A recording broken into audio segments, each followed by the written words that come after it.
Thank you for joining me today. People often ask me why I am so passionate about telling stories, and the reason why I think storytelling is so important is that when we tell our stories, we are actually healing ourselves, we are bringing ourselves closer to knowing who we really are. When people hear our stories, we give them permission to be human. We tell them that you're not alone.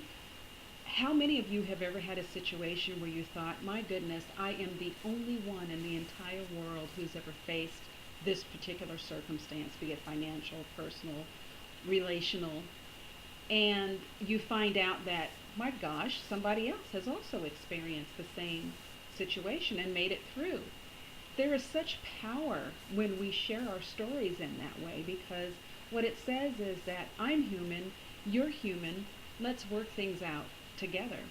And so I put the book together, Genuinely Georgetown, based on that premise that when we share our stories, we are actually bringing camaraderie and healing to ourselves and to one another.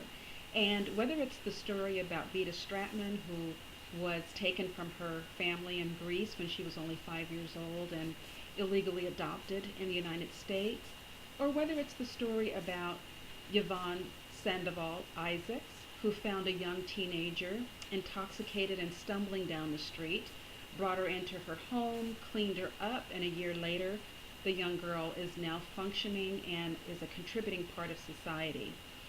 We all endure trials, we all endure situations that sometimes leave us feeling hopeless. And when we can hear other people tell their stories, it gives us hope to continue pushing forward.